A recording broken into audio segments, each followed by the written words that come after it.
विद्यार्थी मित्र नमस्कार. प्रथम वर्ष कला विषय आहे अर्थशास्त्र. आर्थिक नियोजनाच्या संदर्भात आपण या ठिकाणी अभ्यास करणार आहोत. तर विद्यार्थी मित्रांनो, आर्थिक नियोजन म्हणजे काय, आर्थिक नियोजनाचे प्रकार कोणते आहेत, त्याची संकल्पना काय होती, त्याची अर्थ काय होता, या संदर्भात आपण यापूर्वीच त्याचा अभ्यास केलेला आहे आणि या संदर्भात आपण त्याचं रेकॉर्डेड लेक्चर सुद्धा केलेले, लिंक तुम्हाला तुमच्या ग्रुपवर पाठवण्यात येईल. हं? तर मित्रांनो, अशा प्रकारे हे जे आर्थिक नियोजन आहे, या आर्थिक नियोजनाची देशाला काय गरज असते, का आर्थिक नियोजन केलं जातं, तर आर्थिक नियोजन करण्याचं पहिलं महत्वाचं कारण काय आहे, तर त्याचं उत्तर आहे आर्थिक विकास. काय आहे? आर्थिक विकास. तुम्ही बोलायचं काय आहे? ऐकू येते? आर्थिक विकास. बरोबर आहे ना? हम्म? आता जगामध्ये जेवढे देश आहेत त्या सर्व देशांनी काय केलेलं आहे, या आर्थिक नियोजनाचा काय केलेला आहे, स्वीकार केलेला आहे.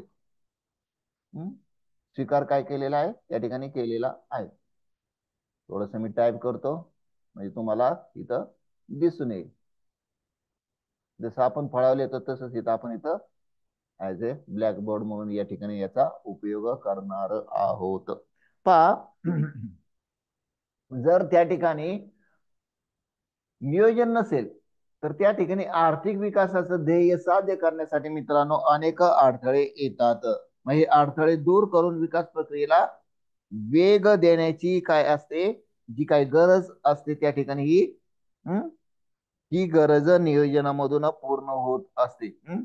आता यासाठी जाणीवपूर्वक काय केलं जातं, कृती कार्यक्रमांची आखणी करून त्याची अंमलबजावणी करणे आवश्यक असे. मग त्यासाठी नियोजन हे अतिशय गरजेचे असते, फायदेशीर असते. भांडवलशाही अर्थव्यवस्था ही मुक्त अर्थव्यवस्था असते. बरोबर आहे ना? भांडवलशाही अर्थव्यवस्था एक असते, मुक्त अर्थव्यवस्था असते. अशा अर्थव्यवस्थेत नियोजनाचा अभाव असतो. आर्थिक घटकांना निर्णय घेण्याचे स्वातंत्र्य असते. सरकारचा हस्तक्षेप अतिशय मर्यादित असतो. भांडवलशाही अर्थव्यवस्थेच्या कार्यपद्धतीत अनेक दोष किंवा उणीवा आढळून येतात. या दोष आणि उणीवा दूर करण्यासाठी नियोजन आवश्यक ठरते. मग आर्थिक नियोजन का आवश्यक आहे किंवा आर्थिक नियोजनाची का गरज आहे? आपल्या सावित्रीबाई फुले पुणे विद्यापीठाच्या FIBA काय प्रथम वर्ष अर्थशास्त्र या विषयामध्ये आर्थिक नियोजनाची गरज म्हणजे नीड ऑफ प्लॅनिंग हा जो काय आपला काय आहे घटक आहे, या संदर्भात या अनुषंगाने आज आपण या ठिकाणी अध्ययन करणार आहोत. तर त्याच्यामधील जी काही गरज आहे त्या गरजेमधील पहिला जो घटक आहे तो कोणता आहे? आर्थिक आर्थिक आर्थिक बोला, आर्थिक विकास साध्य करणे. काय करणे? आर्थिक विकास साध्य करणे. आपण फास्ट घेणार आहोत थोडस. आता अल्पविकसित आणि मागासलेल्या देशातील नियोजनाचे आर्थिक विकास साध्य करणे हे काय असते, त्या त्या नियोजनाचे मुख्य उद्दिष्ट असते. अशा देशापुढे ज्या आर्थिक समस्या असतात त्या दूर करण्यासाठी मित्रांनो आर्थिक विकास घडवून आणणे आवश्यक असते.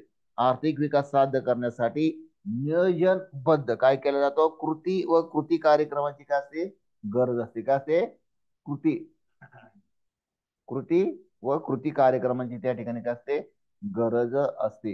कृती आणि कृती म्हणजे काय, कृती केलीच पाहिजे ना. कृती आणि कृती कार्य, मी मुख्य शब्द इथं लिहितोय, कार्य कार्यक्रमांची कार्यक्रम कृती कार्यक्रम. ठीक आहे, हा शब्द लक्षात ठेवायचा, तिथं आला पाहिजे कृती कार्यक्रम. गरज असते. मग त्यासाठी आर्थिक नियोजन अत्यंत महत्वाचे असते.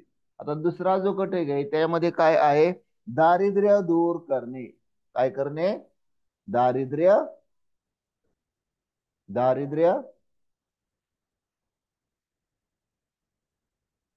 दूर करणे.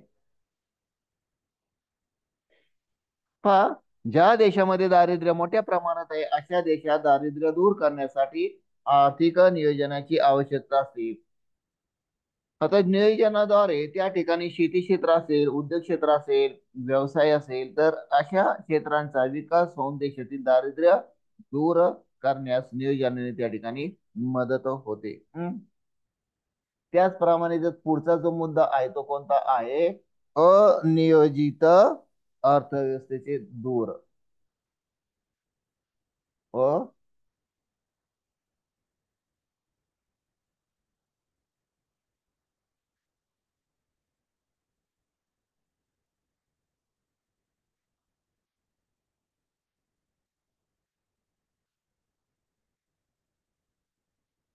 अनियोजित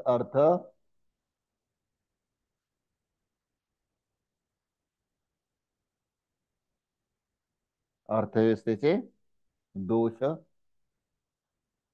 दूर करणे. दूर करणे. हे लेक्चर ऑफलाईन आणि ऑनलाईन सुद्धा सुरू आहे. वर्गामध्ये सुद्धा विद्यार्थी बसलेले आहेत. नाव सांगा तुमची, कोण कोण आहे वर्गामध्ये? हम्म कोण कोण आहे वर्गामध्ये बसलेलं? मग देवासी आहे, अजून जाधव आहे, अजून अजून हा अविनाश, असे तीन विद्यार्थी माझ्या समोर आहेत. तर पहा, आता अनियोजित अर्थव्यवस्थेचे दूर दोष करण्यासाठी मित्रांनो नियोजनाची गरज असेल. आपण मगाशी म्हटलं की भांडवलशाही अर्थव्यवस्था आहे. भांडवलशाही अर्थव्यवस्थेत काय नियोजनाला स्थान नसल्याचे तिचे स्वरूप अनियोजित अर्थव्यवस्था असे दिसून येते. मग अशा अर्थव्यवस्थेला महत्वपूर्ण घटकांवर सरकारवरचे नियंत्रण नसते. म्हणजे काय, भांडवलशाही अर्थव्यवस्थेमध्ये काही नियोजनाला स्थान दिले जात नाही. त्यामुळे पुढे त्या कालांतराने तिथं काय होतं, नियोजनाचे त्यांना अनेक काय होतात, अनियोजनाचे अनेक त्यांना त्या ठिकाणी तोटे मिळत असतात. मग अशा अर्थव्यवस्थेला महत्वपूर्ण घटकांवर सरकारचे नियंत्रण त्या ठिकाणी नसते, तर ते बाजार यंत्रणेच्या स्वाधीन असतात. अशा अर्थव्यवस्थेत आर्थिक व्यवहारात सातत्याने काय होत राहतात, चढ उतार होत राहतात. वस्तूंच्या किमती खाली वर होत राहतात.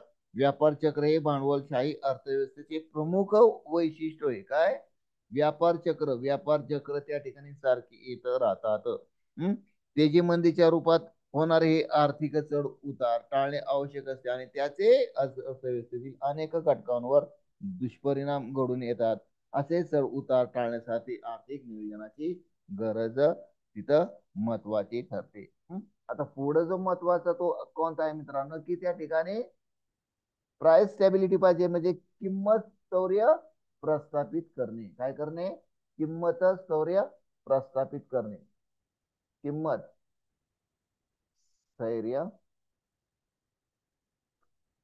स्थैर्य प्रस्थापित करणे. ठीक आहे. पहा, अनियोजित अर्थव्यवस्थेत खाजगी उद्योग उत्पादन विषयक निर्णय घेतात आणि महत्तम नफा मिळवण्याच्या उद्दिष्टाने त्या ठिकाणी काय करतात, काय करीत असतात, साध्य करीत असतात. अनियोजित अर्थव्यवस्थेला आपण असं म्हटलं काय, की बाबा ती अर्थव्यवस्था कशी आहे, हा भांडवलशाही अर्थव्यवस्था आहे. मग भांडवलशाही अर्थव्यवस्थेमध्ये विचार केला तर मित्रांनो त्या ठिकाणी भांडवल उबलक असल्यामुळे मोठ्या प्रमाणामध्ये काय औद्योगिक क्षेत्र असेल, सेवा क्षेत्र असेल, या औद्योगिक आणि सेवा क्षेत्राचा विकास मित्रांनो त्या ठिकाणी काय झालेला असतो, मोठ्या प्रमाणामध्ये झालेला असतो. त्यामुळं या ठिकाणी ते काय, या क्षेत्रामध्ये नियोजन मात्र दिसून येत नाही. आणि हे जो काय उद्योजक आहे, खाजगी उद्योजक आहे, ते काय करतात, उत्पादन विषयक निर्णय घेत असताना जास्तीत जास्त नफा मिळवण्याचा त्या ठिकाणी प्रयत्न करीत असतात. आता ज्या वस्तूंच्या उत्पादनात अधिकाधिक नफा मिळेल त्या वस्तूंचेच उत्पादन ते करतात. त्यामुळे वस्तूंचे उत्पादन जास्त होऊन काय होत राहतं, पुढे त्या त्या वस्तूंची काय होत राहते, किंमत कमी होत राहते. तसेच त्या वस्तूच्या उत्पादनात नफ्याचे प्रमाण कमी आहे. त्या वस्तूंचे उत्पादन समाजाच्या दृष्टीने महत्वाचे असेल तरी कमी केले जाते व त्यामुळे त्या वस्तूच्या किमती वाढतात. म्हणजे दिसून येते काय की तुम्हाला एक खाजगी उद्योग आहे, तो खाजगी उद्योग काय करणार, विशिष्ट वस्तूंचं काय करणार, उत्पादन करणार, त्याची किंमत वाढवणार, बरोबर. त्याच्या पाठीमागचा त्याच्या हेतू काय असतो, नफा असतो. मग कालांतरानं काय होणार, त्याची महाग असल्यामुळे त्याची नंतर काय होणार, त्याची त्याची मागणी कमी होणार, बरोबर आहे ना. त्याची मग त्यानंतर जो उत्पादक असतो तो काय करणार, त्या संबंधित वस्तूची किंमत कमी करणार. वस्तूची किंमत कमी केल्यामुळे त्या ठिकाणी वस्तूची मागणी वाढणार. मग अशा प्रकारे मित्रांनो त्या ठिकाणी त्या खाजगी उद्योगाचा वस्तूच्या उत्पादन निर्मितीचा वेग वाढतो आणि त्यामुळे एक प्रकारची मक्तेदारी त्या ठिकाणी तो आपल्या त्या वस्तूच्या बाबतीत निर्माण करू इच्छितो. मग पहा, आता त्या वस्तूचे उत्पादन समाजाच्या दृष्टीने काय असेल, महत्वाचे असेल तरी त्या ठिकाणी ही काय केली जाते, किंमत कमी जास्त करण्याची त्या ठिकाणी ती जी काय आहे ती आपल्याला तिथं ती आढळून येते. मग अशा प्रकारे मित्रांनो, अशा प्रकारे उत्पादन विषयक निर्णय घेतले जात असल्याने सातत्याने किमती चढ उतार होतात. किमतीतील चढ उतार टाळून किंमत स्तरे प्रस्थापित करण्यासाठी आर्थिक नियोजनाची आवश्यकता भासते. पुढचा जो महत्वाचा मुद्दा आहे तो कोणता आहे, दुर्मिळ नैसर्गिक साधन सामग्रीचा वापर. काय, दुर्मिळ, दुर्मिळ नैसर्गिक साधन साधन सामग्री